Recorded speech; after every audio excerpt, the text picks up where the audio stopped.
ਤੁਸੀਂ associate advocate ਰਹੇ ਹੋ ਅਮਰ ਸਿੰਘ ਚਹਿਲ ਹੋਣਾ ਦੇ, ਉਹਨਾਂ ਦੇ ਸੁਭਾਅ ਤੋਂ ਤੁਸੀਂ ਵਾਕਿਫ ਹੋ। ਤੁਹਾਨੂੰ ਇਹ ਪਤਾ ਹੈ ਕਿ ਉਹ ਬੰਦੀ ਸਿੰਘਾਂ ਦੇ ਲਈ ਜਿਹੜਾ ਮੋਰਚਾ ਲੱਗਿਆ ਜਾਂ ਬੰਦੀ ਸਿੰਘਾਂ ਦੀ ਕੇਸਿਸ ਜਿਹੜੇ ਨੇ ਲੜਦੇ ਰਹੇ ਨੇ, ਤੇ ਮੇਰੇ ਖਿਆਲ ਉਹਨਾਂ ਦੇ ਦਿਨਾਂ ਦੇ ਵਿੱਚ ਤੁਸੀਂ ਉਹਨਾਂ ਦੇ ਨਾਲ ਵੀ ਸ਼ਿਰਕਤ ਕੀਤੀ ਹੋਣੀ। ਤੇ 96 ਚ ਹੀ ਮੈਂ ਚਹਿਲ ਸਾਹਿਬ ਦਾ ਆਫਿਸ ਜੁਆਇਨ ਕੀਤਾ। ਸੋ ਜਦ ਇਹ ਚਾਰਜ ਫਰੇਮ ਵਾਲੀ ਸਟੇਜ ਹੁੰਦੀ ਹੈ, ਜੇਲ੍ਹ ਦੇ ਵਿੱਚ ਟ੍ਰਾਇਲ ਹੁੰਦਾ ਸੀਗਾ, ਉਦੋਂ ਜੇਲ੍ਹ ਇਦਾਂ ਦੀ ਜੇਲ੍ਹ ਨਹੀਂ ਸੀ ਜਿਸ ਤਰ੍ਹਾਂ ਹੁਣ ਹੈਗੀ ਹੈ। ਕ੍ਰਿਮੀਨਲ ਟ੍ਰਾਇਲ ਦੇ ਵਿੱਚ ਕਿੱਦਾਂ ਕੰਡਕਟ ਕੀਤਾ ਜਾਂਦਾ ਹੈ, ਸ਼ਾਇਦ ਮੈਂ ਉੱਥੋਂ ਹੀ ਸਿੱਖਿਆ, ਜੇਲ੍ਹ ਦੇ ਵਿੱਚ। ਤੁਹਾਡੀ ਕੀ ਰਾਏ ਹੈਗੀ ਹੈ, ਕਿਉਂਕਿ ਉਹਨਾਂ ਤੇ ਪਰਚਾ ਦਰਜ ਹੋਇਆ, ਇਸ ਟਾਈਮ ਖੁਦ ਤੇ ਪਰਚਾ ਦਰਜ ਹੋ ਗਿਆ ਤੇ ਇੱਕ ਬੜੀ ਇੱਕ ਡਿਫਰੈਂਟ ਸਥਿਤੀ ਆ ਜਾਂਦੀ ਹੈ ਜਿਸ ਨੇ ਇੰਨੇ ਮਤਲਬ ਤਰ੍ਹਾਂ ਦੇ ਕੇਸਿਸ ਜਿਹੜੇ ਨੇ ਲੜੇ ਹੋਣ, ਔਰ ਬਹੁਤ ਇੰਪੋਰਟੈਂਟ ਉਹ ਹਿੱਸਾ ਰਿਹਾ ਹੈ ਦਰਜ ਕੀਤਾ ਗਿਆ। ਜੇ ਅਸੀਂ ਪੰਜਾਬ ਦੇ ਇਤਿਹਾਸ ਦੀ ਗੱਲ ਕਰੀਏ ਤਾਂ ਅੱਤਵਾਦੀ ਜੋ ਸੋ ਕਾਲਡ ਉਦੋਂ ਹੁੰਦੇ ਸੀਗੇ, ਅੱਤਵਾਦੀ ਕਹਿ ਲੈਂਦੇ ਸੀ, ਖਾੜਕੂ ਕਹਿ ਲੈਂਦੇ ਸੀ, ਉਹਨਾਂ ਦੇ ਕੇਸ ਕਰਦੇ ਸੀ ਔਰ ਇਹ ਵੀ ਸੁਣਦੇ ਸੀਗੇ ਕਿ ਫ੍ਰੀ ਆਫ ਕਾਸਟ ਕਰਦੇ ਆ, ਕੋਈ ਫੀਸ ਵੀ ਨਹੀਂ ਲੈਂਦੇ। ਔਰ ਬਾਅਦ 'ਚ ਮੈਨੂੰ ਪਤਾ ਲੱਗਿਆ ਉਹਨਾਂ ਨੂੰ ਜੁਆਇਨ ਕਰਕੇ ਕਿ 1978 ਤੋਂ ਉਹ ਖਾੜਕੂ ਸਿੰਘਾਂ ਦੇ ਜਾਂ ਇੱਦਾਂ ਜਿਨ੍ਹਾਂ ਦੀ ਹਿਊਮਨ ਰਾਈਟਸ ਵਾਇਲੇਸ਼ਨ ਹੋਈ ਹੈ, ਇਰਰਿਸਪੈਕਟਿਵ ਆਫ देयर ਰਿਲੀਜਨ, ਚਾਹੇ ਉਹ ਸਿੱਖ ਨੇ, ਹਿੰਦੂ ਨੇ, ਮੁਸਲਮਾਨ ਨੇ, ਉਹਨਾਂ ਦੇ ਕੇਸ ਕਰਦੇ ਰਹੇ ਨੇ। ਉਸ ਟਾਈਮ ਤੇ ਖੜੇ ਹੋ ਕੇ ਤੇ ਸਰਕਾਰ ਨੂੰ ਹੀ ਇੱਕ ਤਰ੍ਹਾਂ ਚੈਲੰਜ ਕਰਨਾ, ਕਿਉਂਕਿ ਸਿੰਘਾਂ ਦੇ ਕੇਸ ਲੜਨਾ ਇੱਕ ਤਰ੍ਹਾਂ ਦੇ ਸਟੇਟ ਦੇ ਅਗੇਂਸਟ ਖੜਨ ਵਾਲੀ ਗੱਲ ਸੀਗੀ ਔਰ ਬਹੁਤ ਥੋੜੇ ਲੋਕ ਸੀਗੇ ਜਿਹੜੇ ਓਪਨਲੀ ਇੱਦਾਂ ਆਉਂਦੇ ਸੀ। ਤੇ ਮੈਂ ਚਹਿਲ ਸਾਹਿਬ ਨੂੰ ਉਦੋਂ ਫੀਅਰਲੈਸਲੀ ਇਹ ਟ੍ਰਾਇਲ ਕੰਡਕਟ ਕਰਦੇ ਦੇਖਿਆ। ਅਸੀਂ ਵੀ ਕਈ ਵਾਰੀ ਡਰ ਜਾਂਦੇ ਸੀਗੇ ਕਿ ਇਹਦੇ ਮਤਲਬ ਕੀ ਕਨਸੀਕੁਐਂਸਸ ਹੋਣਗੇ, ਤੁਸੀਂ ਪੁਲਿਸ ਦੀ ਰਡਾਰ ਤੇ ਆ ਸਕਦੇ ਹੋ ਜਾਂ ਹੋਰ ਕਈ ਚੀਜ਼ਾਂ ਹੋ ਸਕਦੀਆਂ। ਬਾਹਰਲੇ ਦੇਸ਼ਾਂ ਦੇ ਵਿੱਚ ਹਿਊਮਨ ਰਾਈਟਸ ਨੂੰ ਲੈ ਕੇ ਬਹੁਤ ਆਵਾਜ਼ ਬੁਲੰਦ ਕੀਤੀ ਜਾਂਦੀ ਹੈ, ਚਾਹੇ ਯੂਐਨ ਦੀ ਗੱਲ ਕਰ ਲਈਏ ਜਾਂ ਕਿਸੇ ਹੋਰ ਦੇਸ਼ਾਂ ਦੀ ਗੱਲ ਕਰ ਲਈਏ, ਤੇ ਸਾਡੇ ਇੱਥੇ ਜਿਹੜਾ ਹੈਗਾ ਇੱਥੇ ਹੀ ਇਸ ਤਰੀਕੇ ਦੇ ਨਾਲ ਚੀਜ਼ਾਂ ਨੂੰ ਸੰਜੀਦਗੀ ਨਾਲ ਕਿਉਂ ਨਹੀਂ ਲਿੱਤਾ ਜਾਂਦਾ? ਆਪਣਾ ਜਿਹੜਾ ਹਿਊਮਨ ਰਾਈਟ ਆਰਗੇਨਾਈਜੇਸ਼ਨਸ ਨੇ ਨਾ, ਚਾਹੇ ਉਹ ਸਰਕਾਰ ਦੇ ਵੱਲੋਂ ਬਣਾਏ ਹੋਏ ਕੁਝ ਪੈਨਲ ਨੇ, ਚਾਹੇ ਉਹ ਦੂਜੀਆਂ ਬਾਡੀਜ਼ ਨੇ, ਐਨਜੀਓਜ਼ ਕਹਿ ਲਓ, ਉਹ ਹਜੇ ਬੜੇ ਇਨਫੈਂਸੀ 'ਚ ਨੇ। ਮਤਲਬ ਹਜੇ ਉਹ ਇੰਟਰਨੈਸ਼ਨਲ ਲੈਵਲ ਤੇ ਜੋ ਹਿਊਮਨ ਰਾਈਟਸ ਦੀਆਂ ਕਦਰਾਂ ਕੀਮਤਾਂ ਨੇ, ਉਹ ਆਪਣੇ ਇੱਥੇ ਹਿੰਦੁਸਤਾਨ ਦੇ ਵਿੱਚ ਹਜੇ ਬਹੁਤ ਮੁੱਢਲੀ ਸਟੇਜ ਤੇ ਹੈ। ਸਤਿ ਸ਼੍ਰੀ ਅਕਾਲ ਜੀ, ਤੁਸੀਂ ਦੇਖ ਰਹੇ ਹੋ D5 channel Punjabi. District bar association Chandigarh, ਉਹਨਾਂ ਨੇ ਕੌਮੀ ਇਨਸਾਫ ਮੋਰਚੇ 'ਚ ਜਿਹੜੀ ਇੱਕ FIR ਦਰਜ ਹੋਈ ਸੀ ਉਸ ਦੇ ਲਈ ਲਗਾਤਾਰ ਧਰਨਾ ਲਾਇਆ ਹੋਇਆ, ਵਰਕ ਸਸਪੈਂਡ ਕੀਤਾ। ਕੁਝ ਪਲਾਨਸ ਨੇ ਅਗਲੇ ਹਫਤੇ ਦੇ, ਜਿਹਦੇ ਵਿੱਚ ਉਹਨਾਂ ਨੇ ਵਰਕ ਸਸਪੈਂਸ਼ਨ ਦੀ ਗੱਲ ਕੀਤੀ ਹੈ। ਅੱਜ ਮੀਟਿੰਗ ਹੋਈ ਸੀ ਤੇ ਉਹਦੇ ਨਾਲ ਉਹਨਾਂ ਨੇ ਗੱਲ ਕੀਤੀ ਹੈ ਕਿ ਅਸੀਂ ਹੋਮ ਸੈਕਟਰੀ ਚੰਡੀਗੜ੍ਹ ਨੂੰ ਵੀ ਮਿਲਾਂਗੇ। ਪਰ ਉਸ ਦੇ ਨਾਲ ਹੀ ਅੱਜ ਅਸੀਂ ਇੱਥੇ ਗੱਲ ਕਰਨ ਆਏ ਹਾਂ, ਧਰਨੇ 'ਚ ਦੇਖਣ ਆਏ ਹਾਂ ਕਿ ਲੋਕ ਕੀ ਕਰ ਰਹੇ ਨੇ ਤੇ ਕੀ ਉਹਨਾਂ ਦੇ ਆਈਡੀਆਜ਼ ਨੇ। ਉਹਦੇ ਵਿੱਚ ਹੀ ਨਵਦੀਪ ਸੰਧੂ ਸਾਨੂੰ ਮਿਲੇ ਨੇ, ਜਿਹੜੇ ਕਿ ਅਮਰ ਸਿੰਘ ਚਹਿਲ ਐਡਵੋਕੇਟ ਨੇ, ਸੀਨੀਅਰ ਐਡਵੋਕੇਟ, ਜਿਹੜੇ ਕਿ ਕਮੇਟੀ ਮੈਂਬਰ ਨੇ ਕੌਮੀ ਇਨਸਾਫ ਮੋਰਚੇ ਦੇ ਵਿੱਚ, ਤੇ ਉਹਨਾਂ ਤੇ ਪਰਚਾ ਦਰਜ ਕੀਤਾ ਗਿਆ ਸੀਗਾ। ਜਿਹੜੀ ਭਿੜਤ ਹੋਈ ਸੀਗੀ ਜਾਂ ਜਿਹੜੀ ਟਕਰਾਅ ਦੀ ਸਥਿਤੀ ਇੱਕ ਬਣ ਗਈ ਸੀਗੀ ਮੋਰਚੇ ਦੇ ਜਥੇਬੰਦਕ ਢਾਂਚੇ ਦੇ ਵਿੱਚ ਤੇ ਨਾਲ ਹੀ ਚੰਡੀਗੜ੍ਹ ਪ੍ਰਸ਼ਾਸਨ ਦੇ ਵਿੱਚ। ਗੱਲਬਾਤ ਕਰਦੇ ਹਾਂ ਨਵਦੀਪ ਜੀ ਨਾਲ। ਨਵਦੀਪ ਜੀ, ਤੁਹਾਡਾ ਬਹੁਤ ਬਹੁਤ ਸਵਾਗਤ ਹੈ। ਸਤਿ ਸ਼੍ਰੀ ਅਕਾਲ ਜੀ। ਤੁਸੀਂ ਐਸੋਸੀਏਟ ਐਡਵੋਕੇਟ ਰਹੇ ਹੋ ਅਮਰ ਸਿੰਘ ਚਹਿਲ ਹੋਣਾ ਦੇ, ਉਹਨਾਂ ਦੇ ਸੁਭਾਅ ਤੋਂ ਤੁਸੀਂ ਵਾਕਿਫ ਹੋ। ਤੁਹਾਨੂੰ ਇਹ ਪਤਾ ਹੈ ਕਿ ਉਹ ਬੰਦੀ ਸਿੰਘਾਂ ਦੇ ਲਈ ਜਿਹੜਾ ਮੋਰਚਾ ਲੱਗਿਆ ਜਾਂ ਬੰਦੀ ਸਿੰਘਾਂ ਦੀ ਕੇਸਿਸ ਜਿਹੜੇ ਨੇ ਲੜਦੇ ਰਹੇ ਨੇ, ਤੇ ਮੇਰੇ ਖਿਆਲ ਉਹਨਾਂ ਦੇ ਦਿਨਾਂ ਦੇ ਵਿੱਚ ਤੁਸੀਂ ਉਹਨਾਂ ਦੇ ਨਾਲ ਵੀ ਸ਼ਿਰਕਤ ਕੀਤੀ ਹੋਣੀ। ਕੀ ਕਹੋਗੇ? ਦੇਖੋ ਜੀ, ਇਹ ਟ੍ਰਾਇਲ ਜਿਹੜਾ ਹੈ ਇਹ 1996 'ਚ ਸ਼ੁਰੂ ਹੋਇਆ ਸੀ ਪ੍ਰੈਕਟੀਕਲੀ, ਕਿਉਂਕਿ 1995 ਦਾ ਇਹ ਹਾਦਸਾ ਸੀਗਾ ਸਰਦਾਰ ਬੇਅੰਤ ਸਿੰਘ ਮਰਡਰ ਕੇਸ ਦੀ, ਜੇ ਆਪਾਂ ਗੱਲ ਕਰੀਏ। ਤੇ 96 ਚ ਹੀ ਮੈਂ ਚਹਿਲ ਸਾਹਿਬ ਦਾ ਆਫਿਸ ਜੁਆਇਨ ਕੀਤਾ। ਸੋ ਜਦ ਇਹ ਚਾਰਜ ਫਰੇਮ ਵਾਲੀ ਸਟੇਜ ਹੁੰਦੀ ਹੈ, ਜੇਲ੍ਹ ਦੇ ਵਿੱਚ ਟ੍ਰਾਇਲ ਹੁੰਦਾ ਸੀਗਾ, ਉਦੋਂ ਜੇਲ੍ਹ ਇਦਾਂ ਦੀ ਜੇਲ੍ਹ ਨਹੀਂ ਸੀ ਜਿਸ ਤਰ੍ਹਾਂ ਹੁਣ ਹੈਗੀ ਹੈ। ਬੜੀ ਖੁੱਲ੍ਹੇ ਖੇਤ ਹੁੰਦੇ ਸੀ ਤੇ ਅਸੀਂ ਅੰਦਰ ਜਾਣਾ, ਉਹਦੇ ਵਿੱਚ ਹੀ ਇੱਕ ਕੋਰਟ ਰੂਮ ਬਣਾ ਦਿੱਤਾ ਗਿਆ ਸੀਗਾ। ਤੇ ਉਸ ਟਾਈਮ ਤੋਂ ਮੈਂ ਐਸੋਸੀਏਟਡ ਹਾਂ ਜੀ। ਮੈਂ 4 ਸਾਲ ਚਹਿਲ ਸਾਹਿਬ ਦੇ ਨਾਲ ਐਜ਼ ਐਨ ਅਸਿਸਟੈਂਟ ਲਾਇਰ ਮੈਂ ਜੇਲ੍ਹ ਟ੍ਰਾਇਲ ਦੇ ਵਿੱਚ ਰਿਹਾ।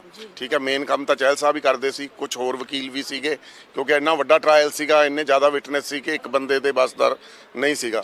ਸੋ ਚਹਿਲ ਸਾਹਿਬ ਦੇ ਨਾਲ ਉਦੋਂ ਹੋਰ ਵੀ ਸੱਜਣ ਹੁੰਦੇ ਸੀ, ਪਰ ਮੇਨਲੀ ਚਹਿਲ ਸਾਹਿਬ ਲੀਡ ਕਰਦੇ ਸੀਗੇ, ਟ੍ਰਾਇਲ ਕੰਡਕਟ ਕਰਦੇ ਸੀ। ਤੇ ਅਸੀਂ ਤਾਂ ਉਦੋਂ ਨਵੇਂ ਪ੍ਰੋਫੈਸ਼ਨ 'ਚ ਆਏ ਸੀ, ਤਾਂ ਸਮਝ ਲਓ ਕਿ ਲਿਫਾਫੇ ਚੱਕ ਕੇ ਨਾਲ ਜਾਂਦੇ ਸੀ, ਪਰ ਬਹੁਤ ਕੁਝ ਸਿੱਖਣ ਨੂੰ ਮਿਲਿਆ। ਔਰ ਕ੍ਰਿਮੀਨਲ ਟ੍ਰਾਇਲ ਦੇ ਵਿੱਚ ਕਿੱਦਾਂ ਕੰਡਕਟ ਕੀਤਾ ਜਾਂਦਾ, ਸ਼ਾਇਦ ਮੈਂ ਉੱਥੋਂ ਹੀ ਸਿੱਖਿਆ, ਜੇਲ੍ਹ ਦੇ ਵਿੱਚ ਬੈਠ ਕੇ।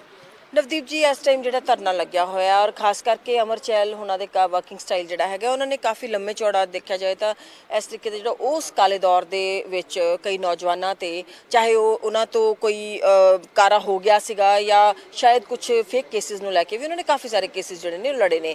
ਤੁਹਾਡੀ ਕੀ ਰਾਏ ਹੈਗੀ ਹੈ ਕਿਉਂਕਿ ਉਹਨਾਂ ਤੇ ਪਰਚਾ ਦਰਜ ਹੋਇਆ ਇਸ ਟਾਈਮ ਖੁਦ ਤੇ ਪਰਚਾ ਦਰਜ ਹੋ ਗਿਆ ਹੈ ਤੇ ਇੱਕ ਬੜੀ ਇੱਕ ਡਿਫਰੈਂਟ ਜਿਹੀ ਸਥਿਤੀ ਆ ਜਾਂਦੀ ਹੈ ਜਿਸ ਨੇ ਇੰਨੇ ਮਤਲਬ ਤਰ੍ਹਾਂ ਦੇ ਕੇਸਿਸ ਜਿਹੜੇ ਨੇ ਲੜੇ ਹੋਣ ਔਰ ਬਹੁਤ ਇੰਪੋਰਟੈਂਟ ਉਹ ਹਿੱਸਾ ਰਿਹਾ ਹੈ ਦਰਜ ਕੀਤਾ ਗਿਆ ਜੇ ਅਸੀਂ ਪੰਜਾਬ ਦੇ ਇਤਿਹਾਸ ਦੀ ਗੱਲ ਕਰੀਏ ਤਾਂ।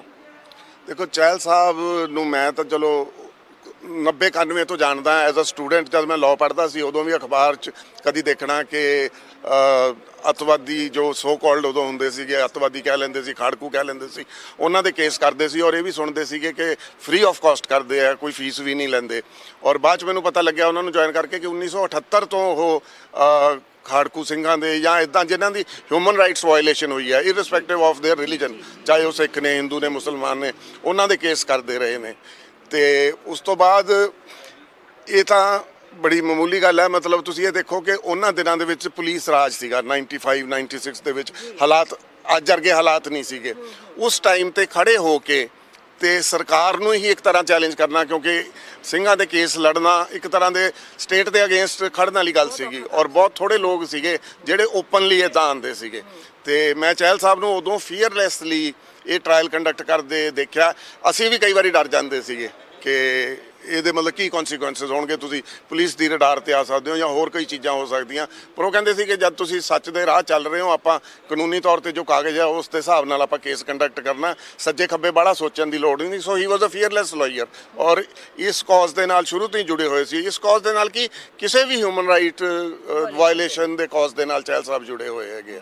ਸੋ ਉਹਨਾਂ ਨੂੰ ਇਹ ਕੋਈ ਰਿਲੀਜੀਅਸ ਰੰਗਤ ਦੇਣੀ ਵੀ ਬਿਲਕੁਲ ਗਲਤ ਗੱਲ ਹੈਗੀ ਆ, ਕਿਉਂਕਿ ਮੈਂ ਉਹਨਾਂ ਦੀ ਵਰਕਿੰਗ ਬੜੇ ਨੇੜਿਓਂ ਦੇਖੀ ਹੋਈ ਹੈ। ਤੁਸੀਂ ਬਹੁਤ ਸੋਹਣੀ ਗੱਲ ਕਹੀ ਹੈ ਕਿ ਗੱਲ ਸਿਰਫ ਇੱਥੇ ਬੰਦੀ ਸਿੰਘਾਂ ਦੀ ਰਿਹਾਈ ਦੀ ਨਹੀਂ ਹੈਗੀ, ਗੱਲ ਹਿਊਮਨ ਰਾਈਟਸ ਦੀ ਵਾਇਲੇਸ਼ਨ ਹੋਣ ਦੀ ਗੱਲ ਹੈ। ਜਿੱਥੇ ਮਨੁੱਖੀ ਅਧਿਕਾਰਾਂ ਦੀ ਘਾਣ ਹੁੰਦਾ ਹੈ ਉਹਦੀ ਗੱਲ ਹੈਗੀ ਹੈ ਤੇ ਉਹਦੇ ਵਿੱਚ ਜਿਹੜਾ ਰਿਲੀਜਨ, ਕੋਈ ਵੀ ਧਰਮ, ਖਿੱਤਾ ਜਾਂ ਫਿਰ ਕੋਈ ਵੀ ਜਾਤ ਪਾਤ, ਇਹ ਚੀਜ਼ਾਂ ਰੰਗ ਰੂਪ ਜਿਹੜਾ ਉਹ ਬਿਲਕੁਲ ਵੀ ਇਹਦੇ ਵਿੱਚ ਨਹੀਂ ਆਉਂਦਾ। ਉਹਦੇ ਜੇ ਤੁਸੀਂ ਗੱਲ ਕੀਤੀ, ਤੁਹਾਡੇ ਚੈਪਟਰ ਹੁੰਦਾ, ਜੇ ਆਪਾਂ ਲਾਅ ਦੀ ਗੱਲ ਕਰ ਲਈਏ, ਲਾਅ ਦੀ ਪੜ੍ਹਾਈ ਦੀ ਗੱਲ ਕਰ ਲਈਏ ਤੇ ਉਹਦੇ ਵਿੱਚ ਹਿਊਮਨ ਰਾਈਟਸ ਦਾ ਵੀ ਇੱਕ ਬੜਾ ਹੀ ਖੂਬਸੂਰਤ ਇੱਕ ਕਹਿ ਸਕਦੇ ਚੈਪਟਰ ਜਾਂ ਇੱਕ ਸੈਕਸ਼ਨ ਹੈਗਾ ਜਿਸ ਤੇ ਲੋਕ ਪੜ੍ਹਾਈ ਕਰਦੇ ਹੈ ਔਰ ਉਹ ਸਿੱਧੇ ਤੌਰ ਤੇ ਮਨੁੱਖੀ ਅਧਿਕਾਰਾਂ ਦੇ ਘਾਣ ਦੇ ਨਾਲ ਜਿਹੜਾ ਜੁੜਿਆ ਹੋਇਆ ਹੈ। ਦੂਜੀ ਗੱਲ ਜੇ ਆਪਾਂ ਗੱਲ ਕਰ ਲਈਏ ਤਾਂ ਬਾਹਰਲੇ ਦੇਸ਼ਾਂ ਦੇ ਵਿੱਚ ਹਿਊਮਨ ਰਾਈਟਸ ਨੂੰ ਲੈ ਕੇ ਬਹੁਤ ਆਵਾਜ਼ ਬੁਲੰਦ ਕੀਤੀ ਜਾਂਦੀ ਹੈ, ਚਾਹੇ UN ਦੀ ਗੱਲ ਕਰ ਲਈਏ ਜਾਂ ਕਿਸੇ ਹੋਰ ਦੇਸ਼ਾਂ ਦੀ ਗੱਲ ਕਰ ਲਈਏ। ਤੇ ਸਾਡੇ ਇੱਥੇ ਜਿਹੜਾ ਹੈਗਾ, ਇੱਥੇ ਹੀ ਇਸ ਤਰੀਕੇ ਦੇ ਨਾਲ ਚੀਜ਼ਾਂ ਨੂੰ ਸੰਜੀਦਗੀ ਨਾਲ ਕਿਉਂ ਨਹੀਂ ਲਿੱਤਾ ਜਾਂਦਾ? ਦੇਖੋ ਇੰਡੀਆ ਜਿਹੜਾ ਹੈ ਜਾਂ ਆਪਣਾ ਕੰਟਰੀ ਕਹਿ ਲਓ ਜਾਂ ਪੰਜਾਬ, ਕਿਉਂਕਿ ਬਾਰਡਰ ਸਟੇਟ ਹੋਣ ਕਰਕੇ ਜਾਂ ਜੋ ਇੱਥੇ ਟਰਮੋਇਲ ਹੋਇਆ ਉਹਦੇ ਕਰਕੇ ਜ਼ਿਆਦਾ ਅਫੈਕਟਡ ਹੈ। ਆਪਣਾ ਜਿਹੜਾ ਹਿਊਮਨ ਰਾਈਟ ਆਰਗੇਨਾਈਜੇਸ਼ਨਸ ਨੇ ਨਾ, ਚਾਹੇ ਉਹ ਸਰਕਾਰ ਦੇ ਵੱਲੋਂ ਬਣਾਏ ਹੋਏ ਕੁਝ ਪੈਨਲ ਨੇ, ਚਾਹੇ ਉਹ ਦੂਜੀਆਂ ਬਾਡੀਜ਼ ਨੇ, NGOs ਕਹਿ ਲਓ, ਉਹ ਹਜੇ ਬੜੇ ਇਨਫੈਂਸੀ 'ਚ ਨੇ। ਮਤਲਬ ਹਜੇ ਉਹ ਇੰਟਰਨੈਸ਼ਨਲ ਲੈਵਲ ਤੇ ਜੋ ਹਿਊਮਨ ਰਾਈਟਸ ਦੀਆਂ ਕਦਰਾਂ ਕੀਮਤਾਂ ਨੇ ਉਹ ਆਪਣੇ ਇੱਥੇ ਹਿੰਦੁਸਤਾਨ ਦੇ ਵਿੱਚ ਹਜੇ ਬਹੁਤ ਮੁੱਢਲੀ ਸਟੇਜ ਤੇ ਹੈ ਤੇ ਬੜੇ ਘੱਟ ਲੋਕ ਨੇ ਜਿਹੜੇ ਇਹਨਾਂ ਨੂੰ ਹਾਈਲਾਈਟ ਕਰਦੇ ਆ। ਹੁਣ ਅੱਜ ਕੱਲ੍ਹ ਤਾਂ ਇੰਟਰਨੈਟ ਕਰਕੇ, ਹੋਰ ਸੋਸ਼ਲ ਮੀਡੀਆ ਕਰਕੇ ਅਵੇਅਰਨੈਸ ਬੜੀ ਹੋ ਗਈ। ਪਹਿਲਾਂ ਤਾਂ ਪਤਾ ਹੀ ਨਹੀਂ ਲੱਗਦਾ ਸੀਗਾ ਕਿ ਕਿੱਥੇ ਐਡਾ ਵੱਡਾ ਮੁਲਕ ਹੈ, ਕਿਤੇ ਬਿਹਾਰ 'ਚ, ਕਿਤੇ ਝਾਰਖੰਡ 'ਚ ਕਿਸੇ ਦੀ ਹਿਊਮਨ ਰਾਈਟ ਵਾਇਲੇਸ਼ਨ ਹੋਈ ਤਾਂ ਹਾਈਲਾਈਟ ਨਹੀਂ ਹੁੰਦੀ ਸੀਗੀ। ਕਿੰਨਾ ਕੁ ਹੈ ਜਿਹੜਾ ਹਜੇ ਤੁਰੇ ਚੱਲਿਆ ਰਿਹਾ? ਮੈਡਮ ਹਜੇ ਜੇ ਇੰਟਰਨੈਸ਼ਨਲ ਲੈਵਲ ਤੇ ਦੇਖਿਆ ਜਾਵੇ ਤਾਂ ਉੱਥੇ ਤਾਂ ਮਤਲਬ 3rd ਡਿਗਰੀ ਟਾਰਚਰ ਤਾਂ ਉਹਨਾਂ ਨੂੰ ਪਤਾ ਹੀ ਨਹੀਂ ਹੈ ਕੀ ਹੈ। ਤੇ ਆਪਣੇ ਇੱਥੇ ਜਿਹੜਾ ਪਹਿਲਾ ਕੰਮ ਹੈ ਜੇ ਸੱਚ ਗੁਲਵਾਣਾ ਤਾਂ ਉਹ 3rd ਡਿਗਰੀ ਤੋਂ ਸ਼ੁਰੂ ਕਰਦੇ ਆ, ਕਿਉਂਕਿ ਨਾ ਇੱਥੇ ਟਾਈਮ ਹੈ, ਨਾ ਹੀ ਇਹੋ ਜਿਹੀ ਟ੍ਰੇਨਿੰਗ ਹੈ ਆਪਣੇ ਬੰਦਿਆਂ ਨੂੰ ਕਿ ਜੀ ਹੋਰ ਤਰੀਕੇ ਵੀ ਹੁੰਦੇ ਆ ਇਨਵੈਸਟੀਗੇਸ਼ਨ ਦੇ, ਬੰਦੇ ਤੋਂ ਸੱਚ ਬੁਲਵਾਉਣ ਦੇ। ਸੋ ਹਿਊਮਨ ਰਾਈਟ ਵਾਇਲੇਸ਼ਨ ਤਾਂ ਉਦੋਂ ਹੀ ਸ਼ੁਰੂ ਹੋ ਜਾਂਦੀ ਹੈ ਜਾਂ ਥਾਣੇ 'ਚ ਲਿਜਾ ਕੇ ਤੁਹਾਨੂੰ ਜ਼ਮੀਨ ਤੇ ਬਿਠਾ ਦਿੰਦੇ ਆ। ਕਨਸਟੀਟਿਊਸ਼ਨ ਤਾਂ ਇਹ ਕਹਿੰਦੀ ਹੈ ਕਿ ਤੁਸੀਂ ਥੱਪੜ ਨਹੀਂ ਮਾਰ ਸਕਦੇ ਕਿਸੇ ਨੂੰ, ਠੀਕ ਹੈ, ਜਦ ਤੱਕ ਉਹ ਮਤਲਬ ਗਿਲਟੀ ਪ੍ਰੂਵ ਹੋ ਗਿਆ ਤੁਹਾਨੂੰ ਸਜ਼ਾ ਕਰ ਸਕਦੇ ਹੋ। ਫਿਜ਼ੀਕਲ ਕੁੱਟ ਮਾਰ ਦੀ ਤਾਂ ਕਿਤੇ ਕੋਈ ਪ੍ਰੋਵੀਜ਼ਨ ਨਹੀਂ ਹੈਗੀ ਆਪਣੇ ਕਨਸਟੀਟਿਊਸ਼ਨ 'ਚ, ਕਿਸੇ ਕਾਨੂੰਨ 'ਚ। ਸੋ ਹਿਊਮਨ ਰਾਈਟ ਵਾਇਲੇਸ਼ਨ ਤਾਂ ਇੱਥੇ ਸਰ ਪੱਕ ਪੱਕ ਤੇ ਹੋ ਰਹੀ ਹੈ। ਬਟ ਇਹ ਹੈ ਕਿ ਹੁਣ ਅਵੇਅਰਨੈਸ ਵੱਧ ਗਈ ਹੈ ਔਰ ਇਹਦੀ ਮੇਜਰ ਕੰਟਰੀਬਿਊਸ਼ਨ ਸੋਸ਼ਲ ਮੀਡੀਆ ਹੈ ਕਿ 1 ਮਿੰਟ 'ਚ ਰੌਲਾ ਪੈ ਜਾਂਦਾ। ਅੱਜ ਤਾਂ ਕੋਈ ਟ੍ਰੈਫਿਕ ਚਲਾਨ ਕੱਟਣ ਲੱਗਿਆ ਪੁਲਿਸ ਵਾਲਾ, ਜੇ ਬਦਤਮੀਜ਼ੀ ਕਰੇ ਤਾਂ ਉਦੋਂ ਹੀ ਉਹਦੀ ਵੀਡੀਓ ਵਾਇਰਲ ਹੋ ਜਾਂਦੀ ਹੈ। ਸੋ ਬਹੁਤ ਫਰਕ ਆ ਗਿਆ ਹੈਗਾ, ਪਰ ਹਜੇ ਵੀ ਹਿੰਦੁਸਤਾਨ 'ਚ ਸਿਸਟਮ ਬਹੁਤ ਪਿੱਛੇ ਹੈ ਕਿਉਂਕਿ ਸਰਕਾਰ ਕੋਲ ਕੋਈ ਇੱਦਾਂ ਇਮੀਡੀਏਟ ਰਿਲੀਫ ਦੇਣ ਦਾ ਕੋਈ ਤਰੀਕਾ ਨਹੀਂ ਹੈ, ਨਾ ਹੀ ਦੇਖਿਆ ਜਾਏ ਤਾਂ ਮਨਸ਼ਾ ਹੈ। ਤੇ ਜਿਹੜਾ ਹਿਊਮਨ ਰਾਈਟਸ ਦੀ ਜੇ ਆਪਾਂ ਗੱਲ ਕਰ ਲਈਏ, ਕਿੰਨੀਆਂ ਕਾਫੀ ਵੈਸੇ ਹੁਣ ਲਗਾਤਾਰ ਜਿਹੜੀਆਂ ਸੋਸ਼ਲੀ ਅਵੇਅਰ ਹੋ ਰਹੇ ਨੇ ਲੋਕ, ਆਰਗੇਨਾਈਜੇਸ਼ਨਸ ਲਗਾਤਾਰ ਬਣ ਰਹੀਆਂ ਨੇ। ਤੁਹਾਨੂੰ ਲੱਗਦਾ ਵੀ ਆਰਗੇਨਾਈਜੇਸ਼ਨਸ ਦੇ ਵਿੱਚ ਵੀ ਹਜੇ ਉਹਨਾਂ ਨੂੰ ਵੀ ਕਾਫੀ ਮਜ਼ਬੂਤ ਹੋਣ ਦੀ ਲੋੜ ਹੈਗੀ ਹੈ ਜਾਂ ਉਹਨਾਂ ਨੂੰ ਵੀ ਹਜੇ ਲਰਨਿੰਗ ਦੀ ਲੋੜ ਹੈਗੀ ਹੈ ਜਾਂ ਕਿਸੇ ਤਰੀਕੇ ਦੀ ਪ੍ਰੋਪਰ ਗਾਈਡੈਂਸ ਦੀ ਲੋੜ ਹੈਗੀ ਹੈ ਕਿਉਂਕਿ ਉਹ ਉਹਨੇ ਪੁਖਤਾ ਤਰੀਕੇ ਦੇ ਨਾਲ ਸ਼ਾਇਦ ਗੱਲ ਨਹੀਂ ਰੱਖ ਸਕਦੀਆਂ? 1 2 3 ਹੋਣਗੀਆਂ ਜਿਹੜੀਆਂ ਕਿ ਆਪਣੇ ਕੰਮ ਕਰ ਰਹੀਆਂ ਇਸ ਤੇ ਪ੍ਰੋਪਰਲੀ? ਦੇਖੋ ਜਦ ਇੱਕ ਪਾਸੇ ਤਾਂ ਹੈਗਾ ਸਰਕਾਰ ਵੱਲੋਂ ਦਿੱਤਾ ਬੰਦਿਆਂ ਲਈ ਹਿਊਮਨ ਰਾਈਟ ਕਮਿਸ਼ਨ ਹੈ, ਚਾਹੇ ਉਹ ਨੈਸ਼ਨਲ ਹੈ, ਚਾਹੇ ਉਹ ਸਟੇਟ ਹੈ, ਪੰਜਾਬ ਸਟੇਟ ਹੈ, ਹਰਿਆਣਾ ਸਟੇਟ ਹੈ। ਇੱਕ ਤਾਂ ਇਹ ਹੋ ਗਿਆ। ਦੂਜਾ ਜਿਹੜਾ ਇਹਨਾਂ ਦਾ ਦਰਵਾਜ਼ਾ ਖੜਕਾਉਣ ਵਾਲੀਆਂ ਸੰਸਥਾਵਾਂ ਨੇ, ਉਹ ਜਿਹੜੀਆਂ ਹਿਊਮਨ ਰਾਈਟਸ ਆਰਗੇਨਾਈਜੇਸ਼ਨਸ ਨੇ, ਮੇਨਲੀ NGOs ਵੀ ਹੈਗੀਆਂ, ਪਰ ਮੇਨਲੀ ਉਹਦੇ 'ਚ ਕਿਉਂਕਿ ਲੀਗਲ ਅਕਲ ਦੀ ਲੋੜ ਪੈਂਦੀ ਹੈ ਤਾਂ ਜ਼ਿਆਦਾਤਰ ਉਹ ਵਕੀਲ ਤੁਹਾਨੂੰ ਉਹਦੇ ਨਾਲ ਐਸੋਸੀਏਟਡ ਮਿਲਣਗੇ। ਤਾਂ ਜ਼ਿਆਦਾਤਰ ਜਿਹੜੀਆਂ ਸਿਰ ਕੱਢਵੀਆਂ ਆਰਗੇਨਾਈਜੇਸ਼ਨਸ ਆ ਜਿਹੜੀਆਂ ਹਿਊਮਨ ਰਾਈਟਸ ਦੀ ਗੱਲ ਕਰਦੀਆਂ ਜਾਂ ਇਨਸਾਫ ਦਿਵਾਉਣ ਦੀ ਗੱਲ ਕਰਦੀਆਂ, ਉਹ ਜ਼ਿਆਦਾਤਰ ਵਕੀਲ ਹੀ ਨੇ ਜਾਂ ਵਕੀਲਾਂ ਦੀਆਂ ਬਾਡੀਜ਼ ਹੀ ਨੇ। ਪਰ ਗੱਲ ਫਿਰ ਉੱਥੇ ਹੀ ਘੁੰਮ ਕੇ ਆ ਜਾਂਦੀ ਹੈ ਕਿ ਜਿਹੜੀ ਹਿਊਮਨ ਰਾਈਟ ਕਮਿਸ਼ਨ ਵੀ ਹੈ ਨਾ, ਮੈਂ ਇਹਨੂੰ ਇੱਕ ਟੁੱਥਲੈਸ ਬਾਡੀ ਕਹੂੰਗਾ ਕਿ ਇਹਨਾਂ ਕੋਲ ਵਾਲੀਆਂ ਵੱਡੀਆਂ ਪਾਵਰਸ ਨਹੀਂ ਹੈਗੀਆਂ, ਵਾਰੰਟਾਂ ਦੀਆਂ ਪਾਵਰਸ ਉਸ ਤਰ੍ਹਾਂ ਦੀਆਂ ਨਹੀਂ ਹੈਗੀਆਂ ਕਿ ਇਹ ਸਜ਼ਾ ਦੇ ਸਕਣ। ਕਿ ਇਹ ਇੱਕ ਮੋਰ ਔਰ ਲੈਸ ਇਹ ਰਿਕਮੈਂਡੇਟਰੀ ਬਾਡੀਜ਼ ਨੇ ਤੇ ਇਹਦੇ ਵਿੱਚ ਹਜੇ ਬਹੁਤ ਕੁਝ ਵਰਕਆਊਟ ਕਰਨ ਦੀ ਲੋੜ ਹੈ। ਸਿਫਾਰਿਸ਼ ਕਰ ਸਕਦੀਆਂ ਹੈਗੀਆਂ ਕਿਉਂਕਿ ਇਹਨਾਂ ਦੇ ਵਿੱਚ ਸਜ਼ਾ ਦੇਣ ਦੇ ਹੈਗੇ ਕੁਝ ਪ੍ਰਾਵਧਾਨ ਹੈਗੇ ਆ, ਪਰ ਮੈਂ ਜਿੰਨੀ ਕਿ ਮੇਰੀ ਸਮਝ ਬੂਝ ਹੈ ਜਾਂ ਜਿੰਨਾ ਕਿ ਮੈਂ ਦੇਖ ਸਕਿਆ ਇੰਨੇ ਸਾਲਾਂ 'ਚ, ਮੈਂ ਨਹੀਂ ਦੇਖਿਆ ਕਿ ਕਿਸੇ ਹਿਊਮਨ ਰਾਈਟ ਕਮਿਸ਼ਨ ਨੇ ਕੋਈ ਸਿਰ ਕੱਢਵਾਂ ਫੈਸਲਾ ਦਿੱਤਾ ਹੋਵੇ। ਤੁਸੀਂ ਵੀ ਜਰਨਲਿਜ਼ਮ 'ਚੋਂ ਇੰਨੀ ਦੇਰ ਤੋਂ ਤੁਹਾਨੂੰ ਵੀ ਕੋਈ ਉਂਗਲਾਂ ਤੇ ਗਿਣਨ ਵਾਲੇ ਭਾਵੇਂ ਇੱਕ ਦੋ ਹੋਣਗੇ, ਨਹੀਂ ਅਦਰਵਾਈਜ਼ ਕੋਈ ਇੱਦਾਂ ਰਿਲੀਫ ਨਹੀਂ ਆ। ਹਾਂ, ਇਹ ਸੁਣੀਦਾ ਕਿ ਹਾਂਜੀ ਇੰਨੇ ਕੇਸ ਫਾਈਲ ਹੋ ਗਏ, ਇੰਨੇ ਕੇਸ ਪੈਂਡਿੰਗ ਆ, ਪਰ ਕੋਈ ਰਿਲੀਫ ਮਿਲਿਆ ਹੋਵੇ ਵੱਡੇ ਲੈਵਲ ਦਾ, ਇਹ ਨਹੀਂ ਮੈਂ ਦੇਖਿਆ। ਨਿਬੇੜਾ ਨਹੀਂ ਹੋਇਆ ਹਜੇ ਤੱਕ, ਨਿਬੇੜਾ ਨਹੀਂ ਹੋਇਆ ਹੈਗਾ।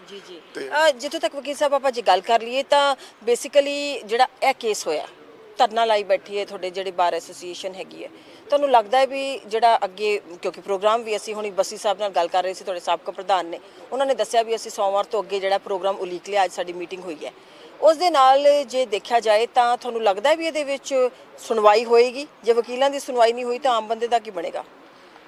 ਦੇਖੋ, ਸੁਣਵਾਈ ਦੀ ਗੱਲ ਤਾਂ ਇਹ ਹੈ ਕਿ ਜੇ ਆਪਾਂ ਕਿਸੇ ਰਾਹ ਤੁਰਾਂਗੇ ਤਾਂ ਹੀ ਕਿਤੇ ਪਹੁੰਚਾਂਗੇ।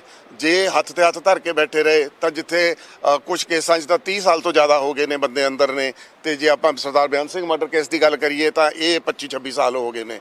ਇਹ ਵੈਸੇ ਹਿਊਮਨ ਰਾਈਟਸ ਦੀ ਬੜੀ ਵੱਡੀ ਵਾਇਲੇਸ਼ਨ ਹੈ ਕਿਉਂਕਿ ਲਾਈਫ ਇੰਪ੍ਰਿਜ਼ਨਮੈਂਟ ਜਿਹੜੀ ਹੈ ਉਹਦੇ ਕਈ ਡੈਫੀਨੇਸ਼ਨਾਂ ਨੇ। ਕਿਉਂਕਿ ਵਕੀਲ ਹੁੰਦੇ ਹੋਏ ਵੀ ਤੁਸੀਂ ਐਟ ਰੈਂਡਮ ਕਿਸੇ ਵਕੀਲ ਨੂੰ ਪੁੱਛ ਲਿਓ, ਉਹ ਲਾਈਫ ਇੰਪ੍ਰਿਜ਼ਨਮੈਂਟ ਦੀ ਕਲੀਅਰ ਕੱਟ ਡੈਫੀਨੇਸ਼ਨ ਨਹੀਂ ਦੇ ਸਕਦਾ। ਕੋਈ ਕਹਿੰਦਾ 14 ਸਾਲੀ ਹੈ ਜੀ, ਕੋਈ ਕਹਿੰਦਾ ਜੀ ਦਿਨ ਰਾਤ ਹੈ ਜੀ, ਕੋਈ ਕੁਝ ਕਹਿੰਦਾ, ਕੋਈ ਕਹਿੰਦਾ ਲਾਈਫ ਮੀਨਸ ਲਾਈਫ ਹੈ ਟਿਲ ਹਿਜ਼ ਨੈਚੁਰਲ। ਪਰ ਇਹ ਜੇਲ੍ਹ ਮੈਨੂਅਲ ਪੜ੍ਹਨਾ ਪਊਗਾ ਕਿਉਂਕਿ ਜੇ ਤੁਸੀਂ ਜੇਲ੍ਹ ਮੈਨੂਅਲ ਨੂੰ ਖੰਗਾਲੋਗੇ ਤਾਂ ਉਹਦੇ ਵਿੱਚ ਬਹੁਤ ਗਿਣਤੀਆਂ ਮਿੰਤੀਆਂ ਦੇ ਹਿਸਾਬ ਨੇ। ਇੱਥੇ ਤੁਸੀਂ ਦੇਖ ਲਓ ਕਿ ਵੱਡੇ ਵੱਡੇ ਮਰਡਰ ਕਨਵਿਕਟ ਰੇਪਿਸਟ 8-8 10-10 ਸਾਲ 'ਚ ਬਾਹਰ ਆ ਗਏ ਜਿਨ੍ਹਾਂ ਨੂੰ ਉਮਰ ਕੈਦ ਹੋਈ ਸੀਗੀ, ਤੇ ਇਹ ਮੁੰਡਿਆਂ ਨੂੰ ਉਮਰ ਕੈਦ ਹੀ ਹੋਈ ਸੀ। ਡੈਥ ਸੈਂਟੈਂਸ ਸਭ ਦੀ ਕਮਿਊਟ ਹੋ ਚੁੱਕੀ ਹੈ ਸਵਾਈ ਰਾਜੋਆਣਾ ਸਾਹਿਬ ਨੂੰ ਛੱਡ ਕੇ, ਤੇ ਇਹਨਾਂ ਨੂੰ 26-26 ਸਾਲ ਅੰਦਰ ਹੋ ਗਏ ਆ ਬੈਠਿਆਂ ਨੂੰ, ਕੋਈ ਸੁਣਵਾਈ ਨਹੀਂ। ਉਹ ਕਈਆਂ ਨੂੰ ਤਾਂ ਪੈਰੋਲ ਹੀ ਨਹੀਂ ਹੈਗੀ, ਬਹੁਤ ਥੋੜੇ ਨੇ ਜਿਨ੍ਹਾਂ ਨੂੰ ਪੈਰੋਲ ਦਾ ਰਾਈਟ ਮਿਲਿਆ, ਔਰ ਉਹ ਵੀ ਮੇਰੇ ਖਿਆਲ if I am not wrong 2016-17 ਤੋਂ ਬਾਅਦ। ਤਾਂ ਉਹ ਤੁਸੀਂ 1995 ਤੋਂ 2017 ਦੇ ਸਾਲ ਗਿਣ ਲਓ ਕਿ ਉਹਨਾਂ ਨੇ ਬਾਹਰਲੀ ਸਨਲਾਈਟ ਨਹੀਂ ਦੇਖੀ ਖੁੱਲੇ ਅਸਮਾਨ 'ਚ ਜਾ ਕੇ। ਸੋ ਇਹ ਹਿਊਮਨ ਰਾਈਟ ਵਾਇਲੇਸ਼ਨ ਬਹੁਤ ਵੱਡੀ ਹੈ, ਤੇ ਜੇ ਇਹ ਸਰਕਾਰ ਦੇ ਕੰਨ ਹੋ ਜਾਣ, ਸਰਕਾਰ ਇਹ ਗੱਲ ਸਮਝ ਜੇ ਇਸ ਮੋਰਚੇ ਦੇ ਰਾਹੀਂ ਕਿ ਜੀ ਇਹ ਤਾਂ ਵਾਕਈ ਧੱਕਾ ਹੋ ਰਿਹਾ। ਕਿਉਂਕਿ ਕਈ ਵਾਰੀ ਹੁੰਦਾ ਕਿ ਫਾਈਲਾਂ ਪਈਆਂ ਹੁੰਦੀਆਂ, ਬੰਦਿਆਂ ਨੂੰ ਪਤਾ ਵੀ ਹੁੰਦਾ, ਪਰ ਜਦ ਤੱਕ ਉਹਨਾਂ ਨੂੰ ਸਮਝਾਇਆ ਨਾ ਜਾਵੇ ਕਿ 26 ਸਾਲ ਇੱਕ ਬਹੁਤ ਵੱਡਾ ਅਰਸਾ ਹੁੰਦਾ ਜੇਲ੍ਹ ਦੇ ਵਿੱਚ ਕਿਸੇ ਨੂੰ ਡੱਕਣ ਲਈ, ਜਿਹਦੀ ਉਹਦੀ ਸਾਰੀ ਸਜ਼ਾ ਪੂਰੀ ਹੋ ਚੁੱਕੀ ਹੈ, ਤਾਂ ਸੋ ਇਹ ਦਰਵਾਜ਼ਾ ਖੜਕਾਇਆ ਜਾ ਰਿਹਾ। ਹੋ ਸਕਦਾ ਕਿ ਕੋਈ ਸਰਕਾਰ ਸੁਣ ਲਵੇ, ਉਮੀਦ ਤਾਂ ਹੈ। ਤੁਸੀਂ ਗੱਲ ਕੀਤੀ ਹੈ ਕਿ ਡਿਫਰੈਂਟ ਜਿਵੇਂ ਕਿ ਮਤਲਬ ਕਿ ਇਹਦੀਆਂ ਡੈਫੀਨੇਸ਼ਨਸ ਨੇ ਲਾਈਫ ਇੰਪ੍ਰਿਜ਼ਨਮੈਂਟ ਦੀਆਂ, ਨੈਚੁਰਲ ਡੈਥ ਤੱਕ, ਜਦੋਂ ਤੱਕ ਆਖਰੀ ਸਾਹ ਤੱਕ ਮੌਤ ਨਹੀਂ ਹੋ ਜਾਂਦੀ, ਬਾਕੀ ਸਾਰੀਆਂ ਚੀਜ਼ਾਂ ਵੀ ਤੁਸੀਂ ਕਹੀਆਂ, 16 ਸਾਲ ਹੋ ਗਈ, ਦਿਨ ਰਾਤ ਗਿਣੇ ਜਾਂਦੇ ਹੈ, ਜੇਲ੍ਹ ਮੈਨੂਅਲ ਦੀ ਗੱਲ ਕੀਤੀ ਹੈ। ਪਰ ਜੇ ਆਪਾਂ ਗੱਲ ਕਰੀਏ ਇਹ ਸਾਰੀਆਂ ਚੀਜ਼ਾਂ ਦੇ ਵਿੱਚ ਕਿਤੇ ਨਾ ਕਿਤੇ ਤੁਹਾਨੂੰ ਲੱਗਦਾ ਹੈ ਕਿ ਜਿਹੜੀਆਂ ਇੱਥੇ ਗੱਲ ਕੀਤੀ ਜਾ ਰਹੀ ਹੈ ਬਾਰ-ਬਾਰ ਸਜ਼ਾਵਾਂ ਦੀ, ਜਾਂ ਜਿੱਥੇ ਵਕੀਲ ਨੂੰ ਹੁਣ ਪਰਚਾ ਹੋ ਗਿਆ, ਇਹ ਹੁਣ ਜ਼ਿਆਦਾ ਨਹੀਂ ਹੋ ਗਿਆ ਕਿ ਜੇ ਹਿਊਮਨ ਰਾਈਟ ਦੀ ਗੱਲ ਕੀਤੀ ਜਾ ਰਹੀ ਹੈ ਤੇ ਹਿਊਮਨ ਰਾਈਟ ਦੇ ਲੀਗਲ ਐਕਸਪਰਟ ਦੇ ਵੀ ਹਿਊਮਨ ਰਾਈਟਸ ਸ਼ਾਇਦ ਕਿਸੇ ਤਰੀਕੇ ਦੇ ਨਾਲ ਵਾਇਲੇਟ ਹੋ ਰਹੇ ਨੇ? ਦੇਖੋ, ਤੁਸੀਂ ਕਿਸੇ ਨੂੰ ਇਨਸਾਫ ਦਿਵਾਉਣ ਚੱਲੇ ਹੋ, ਉਹਨਾਂ ਦੇ ਹੱਕ ਦੀ ਗੱਲ ਕਰ ਰਹੇ ਹੋ, ਤੇ ਤੁਹਾਨੂੰ ਆਪ ਹੀ ਸਰਕਾਰ ਨਿਸ਼ਾਨੇ ਤੇ ਲੈ ਲੈਂਦੀ ਹੈ। ਇਹ ਇੱਕ ਤਰ੍ਹਾਂ ਦਾ ਰੋਕਣ ਜਾਂ ਡਰਾਉਣ ਦਾ ਤਰੀਕਾ ਹੋ ਸਕਦਾ। ਮੈਂ ਇਹ ਨਹੀਂ ਕਹਿੰਦਾ ਕਿ ਸਰਕਾਰ ਨੇ ਜਦ ਇਹ ਹਰਕਤ ਕੀਤੀ ਤਾਂ ਉਹਨਾਂ ਦੇ ਦਿਮਾਗ 'ਚ ਇਹੀ ਸੀਗਾ ਕਿ ਇਹਨਾਂ ਨੂੰ ਡਰਾ ਲਓ, ਪਰ ਹਾਲਾਤ ਕੁਝ ਐਸੇ ਬਣ ਗਏ ਕਿ ਜਿਹੜੇ ਲੋਕਾਂ ਦੇ ਹਿਊਮਨ ਰਾਈਟ ਪ੍ਰੋਟੈਕਟ ਕਰਨ ਲੱਗੇ ਸੀ, ਫਿਲਹਾਲ ਉਹਨਾਂ ਦੇ ਆਪਦੇ ਰਾਈਟਸ ਹੀ ਵਾਇਲੇਟ ਹੋਣ ਦਾ ਖਦਸ਼ਾ ਹੈ। ਕਿਉਂਕਿ ਝੂਠੇ ਪਰਚੇ ਦੇ ਵਿੱਚ ਕਿਸੇ ਨੂੰ ਗ੍ਰਿਫਤਾਰ ਕਰ ਲੈਣਾ ਤੇ ਫਿਰ ਮੁੜ ਕੇ ਉਹ ਟਰਾਇਲ ਫੇਸ ਕਰਦਾ, ਫਿਰ ਇਹ ਵੀ ਇੱਕ ਬੇਇਨਸਾਫੀ ਹੈ ਔਰ ਹਿਊਮਨ ਰਾਈਟ ਦੀ ਵਾਇਲੇਸ਼ਨ ਹੈਗੀ ਹੈ। ਸੋ ਦੇਖੋ ਕੀ ਹੁੰਦਾ ਇਹਦੇ 'ਚ। ਹਜੇ ਇਹ ਟੂ ਸੂਨ ਟੂ ਸੇ ਹੈ, ਕਿਉਂਕਿ ਇਹੋ ਜਿਹੇ ਪਰਚੇ ਜਦ ਤੱਕ ਐਜੀਟੇਸ਼ਨ ਹੁੰਦੀ ਹੈ ਉਦੋਂ ਤੱਕ ਹੀ ਹੁੰਦੇ ਆ। ਤੁਸੀਂ ਹੁਣ ਕਿਸਾਨੀ ਮੋਰਚੇ ਦਾ ਦੇਖ ਲਓ, ਮੇਜਰ ਪਰਚੇ ਜਿਹੜੇ ਉਦੋਂ ਹੋਏ ਸੀ ਉਹ ਵਿਡਰਾ ਹੋ ਚੁੱਕੇ ਆ। ਐਜੀਟੇਸ਼ਨ ਖਤਮ ਤਾਂ ਪਰਚੇ ਵੀ ਖਤਮ। ਤਾਂ ਹੋਪਫੁਲੀ ਕਿ ਜੇ ਕੱਲ੍ਹ ਨੂੰ ਉਹਨਾਂ ਨੂੰ ਇਨਸਾਫ ਮਿਲ ਗਿਆ ਤਾਂ ਇਹ ਗੱਲ ਫਿਰ ਬਹੁਤ ਛੋਟੀ ਜਿਹੀ ਲੱਗਣੀ ਹੈ, ਪਰ ਫਿਲਹਾਲ ਇਹ ਇਸ਼ੂ ਹੈ। Thank you so much. ਠੀਕ।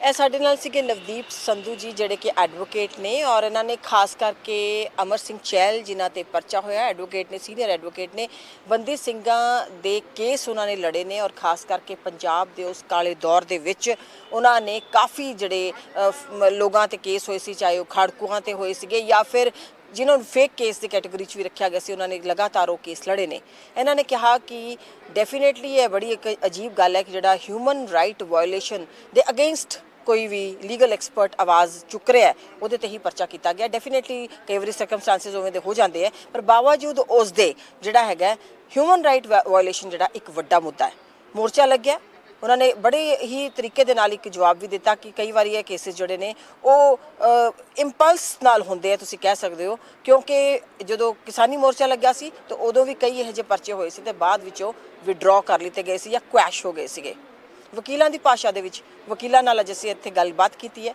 ਪਹਿਲੇ ਅਸੀਂ ਸਾਬਕਾ ਪ੍ਰਧਾਨ ਨੇ ਜਿਹੜੇ ਉਹਨਾਂ ਨਾਲ ਬਸੀ ਸਾਹਿਬ ਨਾਲ ਗੱਲ ਕੀਤੀ ਸੀ ਹੁਣ ਨਵਦੀਪ ਸੰਧੂ ਜੀ ਨਾਲ ਗੱਲ ਕੀਤੀ ਹੈ ਕੈਮਰਾ ਪਰਸਨ ਸਰਬਜੀਤ ਦੇ ਨਾਲ ਬਿੰਦੂ ਸਿੰਘ ਮੋਹਾਲੀ ਨਿਡਰ ਹਾਂ ਨਿਰਪੱਖ ਰਹਾਂਗੇ ਆਜ਼ਾਦ ਹਾਂ ਸੱਚ ਕਹਾਂਗੇ ਗੱਲ ਕਰਾਂਗੇ ਸਿਆਸੀ ਹਵਾ ਦੀ ਹੋਣਗੇ ਹੁਕਮਰਾਨਾਂ ਨੂੰ ਸਿੱਧੇ ਸਵਾਲ ਸਭ ਤੋਂ ਪਹਿਲਾਂ ਪਹੁੰਚਾਵਾਂਗੇ ਤੁਹਾਡੇ ਤੱਕ ਸਿਰਫ ਸੱਚੀ ਖਬਰ ਦੱਸਾਂਗੇ ਕੌਣ ਕਰ ਰਿਹਾ ਹੈ ਤੁਹਾਡੇ ਤੇ ਸਬਰ ਵਿਦੇਸ਼ਾਂ 'ਚ ਬੈਠੇ ਪੰਜਾਬੀਆਂ ਦੇ ਹੱਕ ਦੀ ਕਰਾਂਗੇ ਗੱਲ ਕੈਨੇਡਾ ਦੀ ਹਰ ਸਿਆਸੀ ਖਬਰ ਲੈ ਕੇ ਆਵਾਂਗੇ ਤੁਹਾਡੇ ਵੱਲ ਉਭਰਾਂਗੇ ਪੰਜਾਬ ਦੀ ਆਵਾਜ਼ ਬਣ ਕੇ ਹੋਣਗੇ ਹਰ ਪਹਿਲੂ ਤੇ ਰੋਜ਼ ਚਰਚੇ ਖੋਲਾਂਗੇ ਅੰਦਰੂਨੀ ਰਾਜ ਬਣਾਂਗੇ ਬੁਲੰਦ ਆਵਾਜ਼ ਖੇਡ ਸਿੱਖਿਆ ਸਿਹਤ ਖੇਤੀ ਦੀ ਬਾਤ ਪਾਵਾਂਗੇ ਹਰ ਪਿੰਡ ਹਰ ਸ਼ਹਿਰ ਜਾਵਾਂਗੇ ਮਨੋਰੰਜਨ ਨਾਲ ਜੁੜੇ ਕਲਾਕਾਰਾਂ ਨਾਲ ਕਰਵਾਵਾਂਗੇ ਮੁਲਾਕਾਤ ਸੰਘਰਸ਼ਾਂ ਵਾਲੀ ਜ਼ਿੰਦਗੀ ਤੇ ਮਾਰਾਂਗੇ ਝਾਤ ਕੀ ਨੇ ਸਾਡੇ ਕਾਨੂੰਨ ਫਰਜ਼ ਤੇ ਅਧਿਕਾਰ ਕੀ ਕਰਦੀ ਹੈ ਸਾਡੀ ਸਰਕਾਰ ਕੀ ਹੈ ਤੁਹਾਡੀ ਮੁਸ਼ਕਲ ਦਾ ਹੱਲ D5 ਚੈਨਲ ਪੰਜਾਬੀ ਦੀ ਕਚਹਿਰੀ 'ਚ ਹੋਵੇਗੀ ਸਿਰਫ ਲੋਕਾਂ ਦੀ ਗੱਲ धर्म धरोहर सेहत और संस्कृति की होगी बात अब D5 चैनल हिंदी भी होगा सर D5 ਚੈਨਲ ਪੰਜਾਬੀ ਆਪਣੀ ਧਰਤੀ ਆਪਣੇ ਲੋਕ ਸਤਿ ਸ਼੍ਰੀ ਅਕਾਲ ਜੀ ਮੈਂ ਹਾਂ ਕੁਲਰਾਜ ਰੰਧਾਵਾ ਤੇ ਤੁਸੀਂ ਵੇਖ ਰਹੇ ਹੋ D5 ਚੈਨਲ ਪੰਜਾਬੀ ਜਿਹੜਾ ਲਾਂਚ ਹੋ ਚੁੱਕਾ ਹੈ ਹੁਣ ਕੈਨੇਡਾ ਵਿੱਚ D5 ਚੈਨਲ ਪੰਜਾਬੀ ਹੁਣੇ ਸਬਸਕ੍ਰਾਈਬ ਕਰੋ ਬੈਲ ਆਈਕਨ ਤੇ ਕਲਿੱਕ ਕਰੋ